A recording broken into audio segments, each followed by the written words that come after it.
This is bad news for President William Samoei Arap Ruto. Let me tell you this with all sincerity. The mountain left William Ruto a long time ago. In fact, that's why Gachagua was impeached.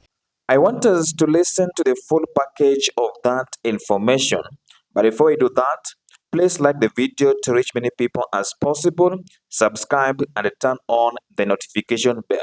You know, the collaboration, or rather, Kindege is assuming the office of the Deputy President of the Republic of Kenya, whether that will galvanize the Mount Kenya to support a Ruto Kindiki ticket in 2027.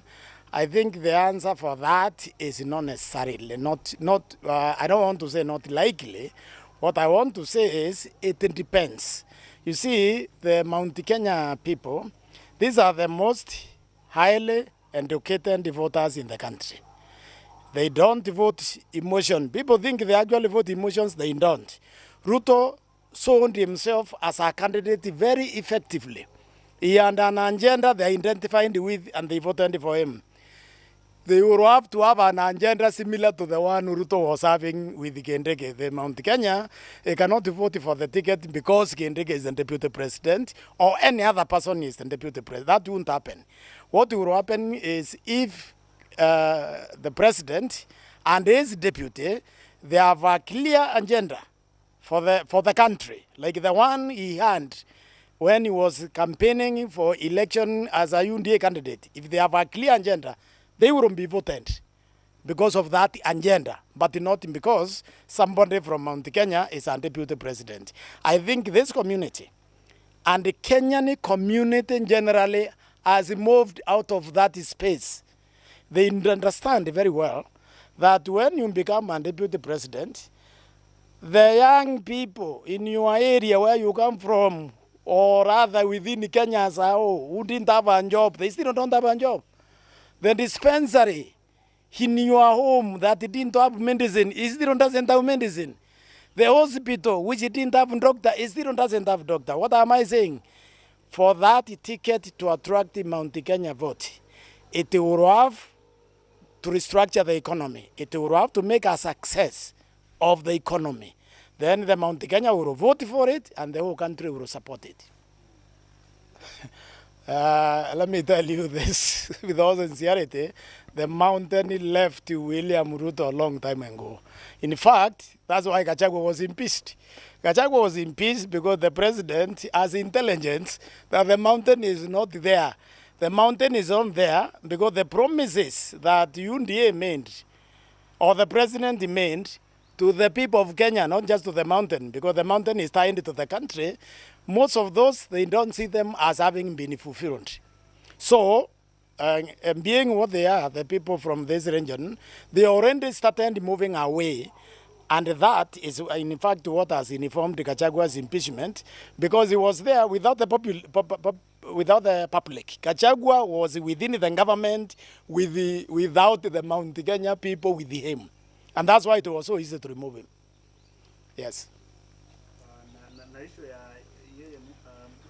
Now will Gachagua be able to move Mount Kenya to Kalonzo Musyoka, for example? The answer is actually yes. Gachagua tried when he was deputy president to make himself kingpin of Mount Kenya without success. But what has happened is the impeachment process has cleansed him. All his carelessness, because he's the most careless politician I've ever seen, his total lack of emotional intelligence, all that is now forgiven. Now, people will listen to Gachagua, and anybody who thinks that won't happen, it does not understand the mountain. First, the people of Mount Kenya generally don't like any fairness. When they saw the process, the way it went, they thought that was not fair. That is also why they supported, part of why they supported William Ruto. They did not like the way Uhuru Kenyatta treated William Ruto. They also don't like the way Gachagua has been treated. With all his fault notwithstanding, because Gachagua has a lot of faults. Gachagua, as deputy president when he won the election, he had no reason to continue the campaign, to continue lambasting Uhuru Kenyatta, to continue lambasting Raila Odinga. when you win an election, you form a government. The government that is formed is a government of the Republic of Kenya. And if you are a proper politician, you go to the people you have defeated. Because there is another election.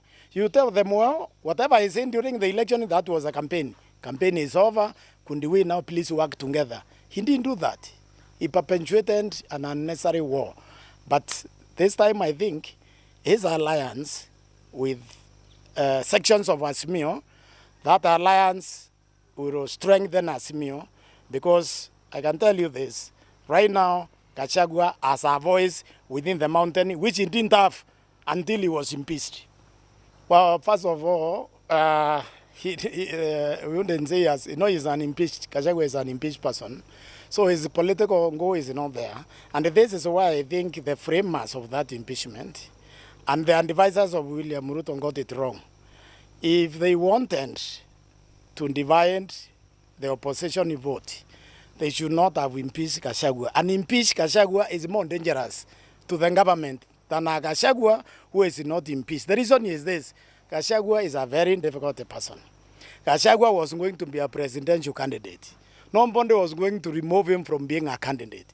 But an impeached Gachagua, who cannot be a presidential candidate, will throw his weight behind an opposition, behind Kalonzo Musyoka, for example. And that will be a strong ticket. Uhuru Kenyatta factor in Mount Kenya will play out in big.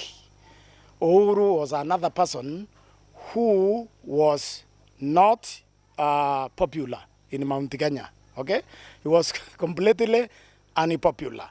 But now, because of the way we were talking before the election, Uhuru now is listened. The Mount Kenya people will listen to Uhuru Kenyatta. Right now, I think the kingpin for Mount Kenya is Uhuru Kenyatta plus Gachagua. So whatever signed, Uhuru Kenyatta decided to support.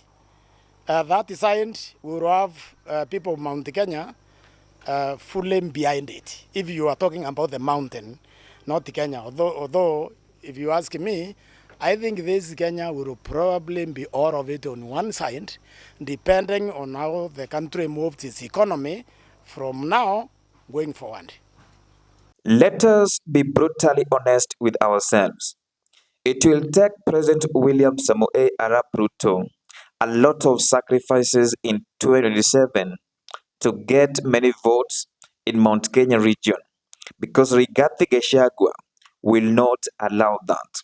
From that particular information you have listened to, it is clear that Professor Gitila Naituli is exposing a total rejection for President Ruto's second term bid in 2027. And there is a perception that has been created in Mount Kenya region as I speak that Rigathi Gachagua was not treated well during his impeachment process, both in the National Assembly and the Senate, and even the judiciary. There are people who strongly believe that he was not given fair hearing. Number two, Professor is telling us about a strong alliance between Gachagua and Stephen Kalonzo Musyoka and other Azimio leaders. And according to him, that is a dangerous ticket that will deny William Samoei Arap Ruto votes in Mount Kenya region. I want us to concentrate in Mount Kenya region because it seems like the head of state is working hard to ensure that he get support from other parts of the country because he has realized that Mount Kenya is gone. He's also telling us that Gachagua has a voice in Mount Kenya region as we speak, that he did not have that voice before he was impeached because he was talking about Uhuru Kenyatta's regime, whatever Uhuru Kenyatta did during his tenure as the President of the Republic of Kenya. He's also telling us that impeach Gachagua is dangerous. And for William Ruto, I think, my own opinion, it will take William Samoei Arap Ruto a lot of sacrifices in 2027 to get many votes in Mount Kenya region. I don't know what you think. You can let me know what you think in the comment section, and I will be reading your feedback. Now, at the end of my videos, I promised that I shall be carrying out civic education. The first thing you need to do is to register as a voter. Once you register as a voter, you will get an opportunity to participate in any election, whether it is a by-election. Number two, demonetize politics. Don't allow yourself to be bought at 100, 200, or 500 Kenya shillings. Number three, vote for a policy. Don't vote for a candidate who is popular but cannot deliver anything for your ward, constituency, county, and even at the country at large.